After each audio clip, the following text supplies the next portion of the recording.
في قضية سنة 2023 شركة ميتا اتغرمت من المحكمة الفيدرالية ان هي تدفع 725 مليون دولار ل 27 مليون يوزر قدم قدامهم بلاغ. من النص مليار اكاونت يا جماعة ما فيش غير 27 مليون واحد بس هو اللي قدم بلاغ للحكومة من كل دول العالم ان ميتا ما قدرتش تحمي الداتا بتاعته زي ما هم بيقولوا ان هم بيحموها، وميتا اضطرت ان هي عشان بس ما تعترفش بغلطها راحت قالت لهم احنا هندفع تعويض 725 مليون. المشكلة يا جماعة ان دي ما كانتش اول مرة يحصل اختراق امني في شركة ميتا، دي مش اول مرة كمية المهولة دي من الاكاونتس يتاخد كل الداتا بتاعتهم. يعني مثلا في سنة 2019 حد من تيم السايبر سيكيورتي في شركة ميتا نفسها اسمه براين كريبس دور ولقى يا شباب ان في 600 مليون اكاونت الشركة مخزنة كل المعلومات عنهم في فايل تكست، فايل زي فايلز الوورد. المصيبة ما كانتش في كده، المصيبة ان لقى الفايل موجود على الديب ويب بقاله اكتر من اسبوعين. عارفين ده معناه ايه؟ ده معناه ان مثلا لو واحد كان حاطط الكريدت كارد عشان بيعمل ادز على فيسبوك او على انستجرام مثلا، الكريدت كارد دي بكل المعلومات بتاعتها اوريدي بقت عند الهاكرز دول. يا عم بلاش الفلوس، تتحرق الفلوس،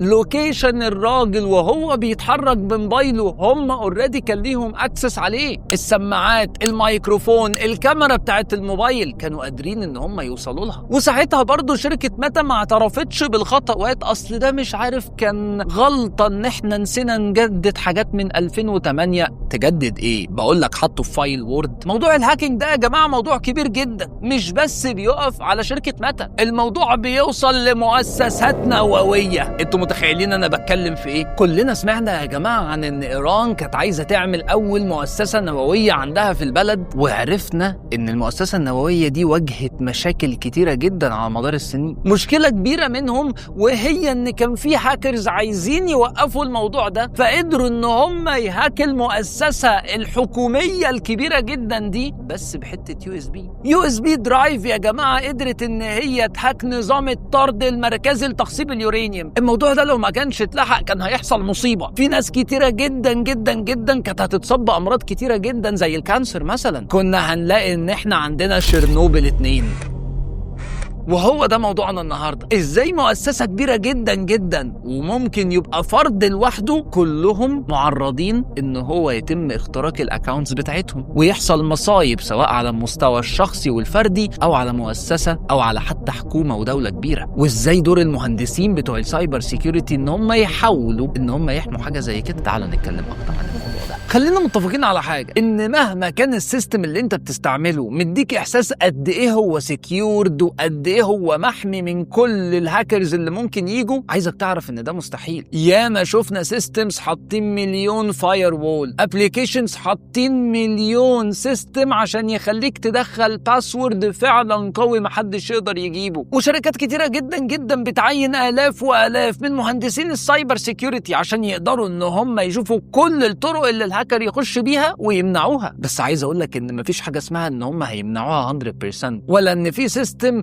100% سيكيورد، ولا ان في باسورد عمرنا ما نقدر ان احنا نعرفه. يا جماعة اي سيستم في الدنيا بيكون معمول من ملايين اللاينز اوف كود، وهو اصلا مين اللي بيكتب ملايين اللاينز اوف الكود دي؟ ما هم بني ادمين زينا زيهم. دايما لازم يبقى فيه هيومن ايرور. انا مش بكلمك في هيومن ايرور مرة ولا مرتين، انا بكلمك ان احنا بنتكلم على مدار سنين كتيرة جدا جدا، ناس كتير مختلفة بتشتغل على نفس المشروع. طبيعي ان هيحصل ايرور، طبيعي ان في غلطات بسيطة لازم نشوفها. وهنا بقى بيجي دور مهندس سايبر سيكيورتي محترم ودور مهندس سايبر سيكيورتي غرضه مش شريف خالص. قصدك ايه يعني؟ قصدي ان سواء احنا بنقول هاكر سواء احنا بنقول مهندس للسايبر سيكيورتي في شركة، الاتنين بيكونوا متعلمين نفس التعليم، الاتنين بيعملوا نفس الحاجة بالظبط يا جماعة، شغلانتهم واحدة. بس في واحد بيشتغل في الشركة عشان يحمي الداتا بتاعتك، يشوف الأخطاء بتحصل فين ويعالجها، وفي واحد بيشوف الأخطاء بتحصل فين عشان يسرق الداتا ويبتز الشركة أو يبتز الشخص عشان يقدر ياخد مقابل مادي عشان يرجع الداتا دي. تعال اشرح لك كده الموضوع واحدة واحدة. عايزك تعرف إن أي شركة بيكون عندها مهندسين 2، واحد بيبقى تبع البلو تيم وواحد بيبقى تبع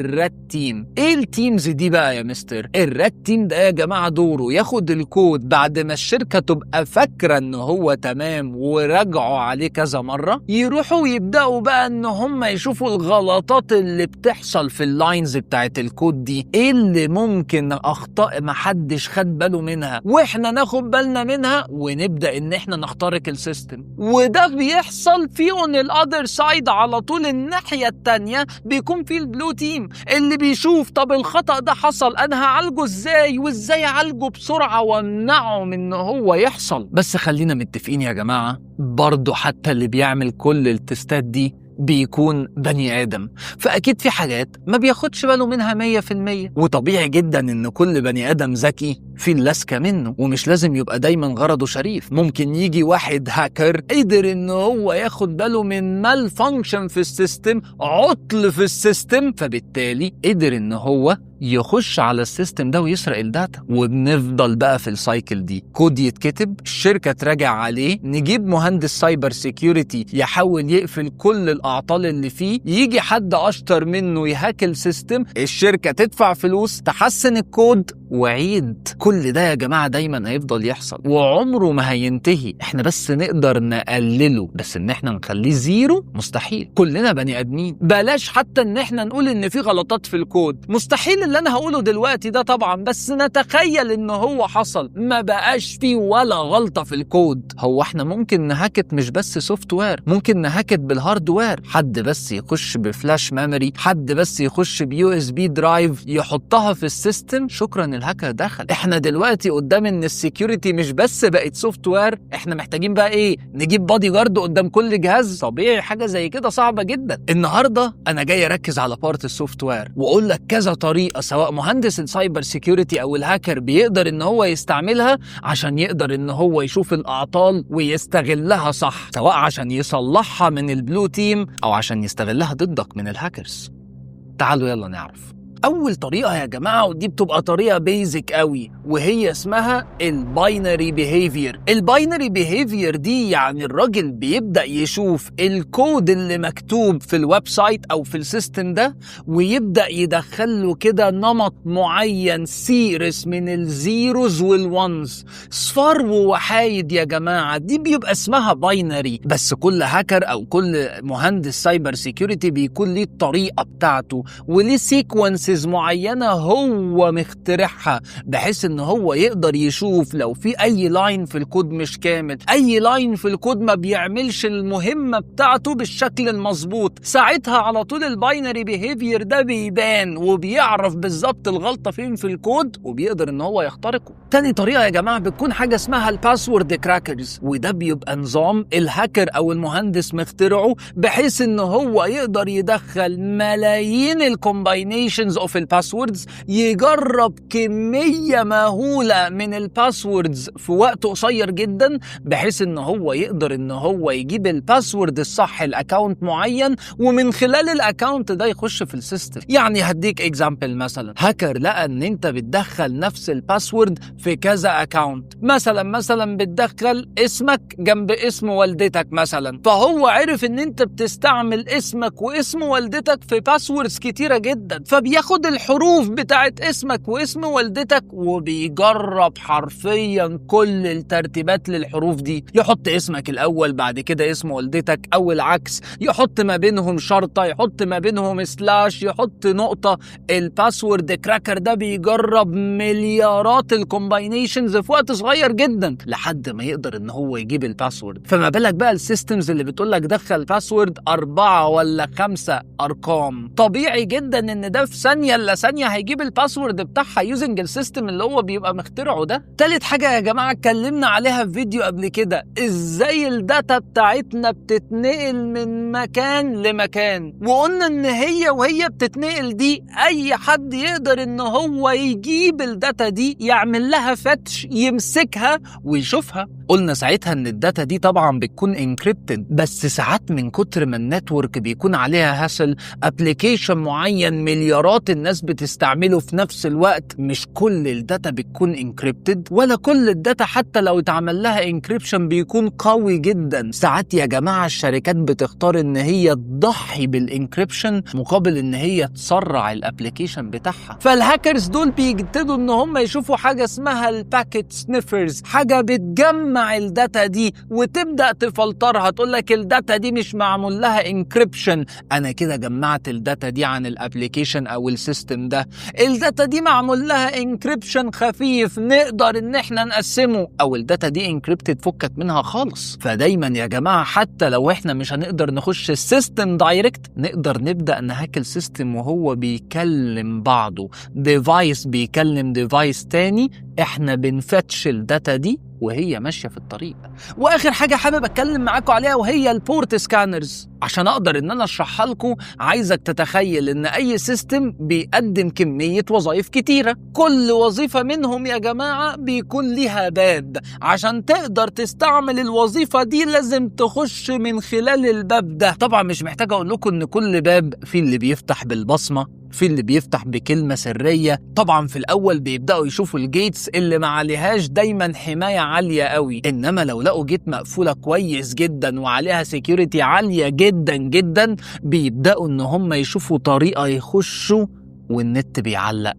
عايزك تتخيل كده ان الجيت دي عامله زي اوتيل، والاوتيل ده فيه ايفنت وفيه 2 بادي جاردز واقفين. هو لو كل دايما حاجه ماشيه بنظام والداتا او الاشخاص بيخشوا واحده واحده، ودايما السكيورتي جاردز دول ليهم الوقت ان هم يرجعوا الورق اللي معاهم ويتاكدوا من الاسامي اللي موجوده، ساعتها مش هيحصل اي مشكله. بس ما بالك بقى لو الحفله بدات وفي ناس كتير جدا لسه ما دخلوش، ساعتها الدنيا بتقلب هيلمان، ما بيلحقوش ان هم يراجعوا بسرعة. ممكن ان هو يراجع على حاجة ويسيب حاجة تانية، يراجع على الاسم وما يراجعش على رقم التليفون. فساعتها الهاكر بيبدأ يشوف اللحظات دي، اللحظات اللي السكيورتي اللي على الجيت ما بتكونش اقوى حاجة، وعلى طول بيقدر ان هو يخش زي واحد من كل اليوزرز اللي بيستعملوا الابليكيشن. وانس ان هو دخل السيستم فالداتا كلها بقت معاه. ودايما عشان تقدر ان انت تحمي نفسك، انا هقول لك كل شهر كل مدة صغيرة حاول ان انت تغير الباسوردز بتاعتك. ما تستعملش دايما نفس الباسورد لكل الابليكيشنز وكل الويب سايت. انا عارف ان اكيد الكلام ده انت سمعته كتير جدا، بس صدقني الكلام ده مهم، والكلام ده لو عملته بيفرق جدا جدا جدا. حتى لو انت كنت اوريدي هاكت، انك تغير الباسوردز بتاعتك هيخليك اوريدي محمي من ان هو يستعمل الاكاونت بتاعك تاني. الداتا بتاعتك مهمة جدا جدا جدا، مش حاجة خالص يا جماعة ان احنا نستهون بيها، ونقدر ان احنا نحميها بطرق بسيطة جدا، زي ان انا قلت لك مثلا تغير الباسوردز بتاعتك، زي ان انت دايما تستعمل التو فاكتور اوثنتيكيشن اللي بيمنع اي حد ان هو يخش على اي اكاونت عندك غير لما انت تسمح له من على موبايلك. السيستم ده حتى ستيل مش 100% افكتيف، بس ستيل بيحميك. فعشان خاطري بقى بطل تستعمل اي فلاش ميموري من اي حد كده،